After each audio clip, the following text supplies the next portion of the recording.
おっす、オラご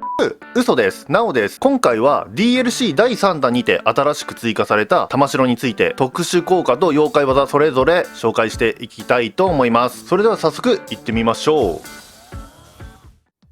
ちなみに今回動画内で紹介する玉城は全てレア度人宝、そして玉城ランクを30まで上げてあります。一つ目は古の女天狗の玉城です。好きな方多いんじゃないでしょうか。女天狗がついに仁王にも参戦という形ですね。特殊効果には天狗の内場が消費されない 59.5%、 そして矢玉やアイテム命中で揚力加算 B+というのが固定でついております。この天狗の内輪っていうのは何かというと、これですね。この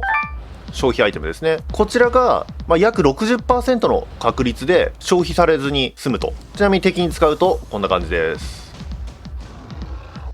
妖怪技は天狗神楽。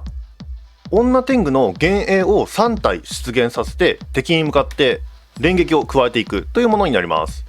ちなみに参考までに私のステータスは現在このような形になっております。妖怪技のダメージは私のねレベルや攻撃力等に影響されると思いますので、一応参考までに載せておきます。いきます。このように3体の幻影が連撃を加えていくものになります。結構ねダメージの数値がダダダダッとこう出ていることからもかなりのヒット数はありそうですね。 4,5 回ぐらいは1体につきヒットさせてるのかな。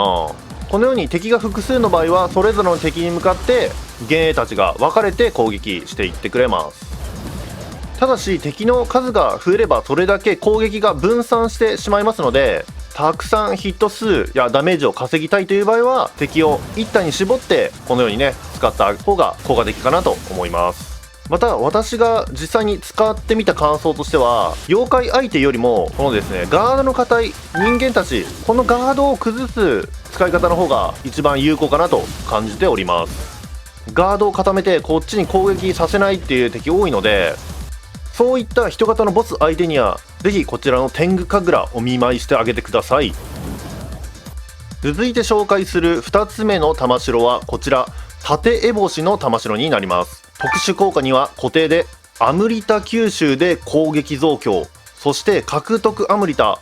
妖怪化中プラス 13.6%、 こちらがついております。このアムリタ吸収で攻撃増強がね固定でついてるのはありがたいですよね。アムリタをね吸収する機会っていうのは非常に多いため、かなり長い間この攻撃増強効果をね受けていられるんじゃないかなと思います。それでは実際にアムリタをね吸収してみます。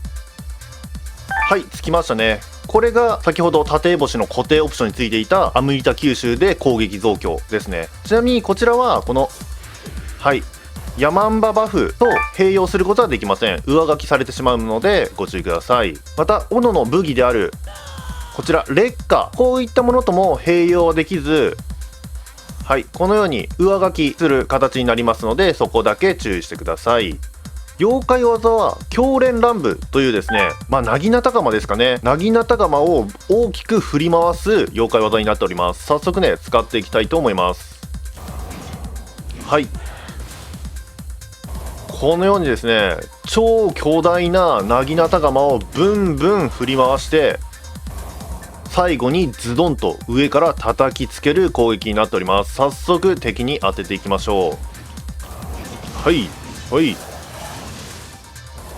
今見ていただいた通り1発目2発目はダメージ量はあまり大きくありません。最後の一撃ですね。最後の一撃だけ非常に攻撃力が高くなっております。こちらの技ですね、見た目的に最初この黄色いねエフェクトが出ていたので、これは目月の妖怪技と同じくめちゃくちゃねアムリタの排出量が多い妖怪技なのかなとも思ったんですが、そういったわけではなさそうですね。また注意点としてこのようにですね非常に発動から終了までが長いため敵の攻撃をね受けやすいっていう弱点もあります。そこは技を出す際注意してください。この妖怪技ダメージ量よりも実際はですね気力削りの方がちょっと優秀かなと個人的には思ったりしています。敵の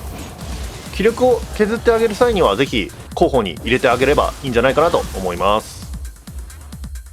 さあそれでは今回最後に紹介する玉城はこちらマガユメの鬼の玉城になります。特殊効果には陽やられの敵への近接ダメージがプラス 16.6%、 陽年発動中の陽力加算量がプラス 21.5%、 完全に陽属性特化のオプションになってますよね。こちらのマガツ比の音調なんかを使われている人にとっては非常に相性のいい固定オプションになるんじゃないかなと思います。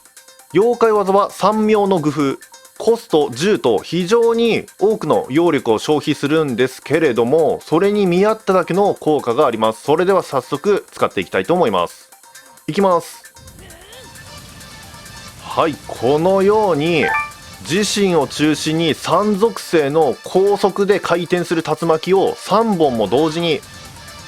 出現させるというですね、まさに回転3倍、いやスーパーサイヤ人もびっくりの妖怪技になっております。早速敵にぶち当てていきましょう。はい、自身をね中心に回転して出ていく関係上、やはりですね敵にある程度近づいて使った方がヒット数は多くなるんじゃないかなとは思うものの、ちょっとですね当ててあげるだけで3属性分のね属性ダメージが入るので非常に強いです。また敵がね複数いても攻撃範囲も非常にこのように広いため混沌やられに持っていかせることができると。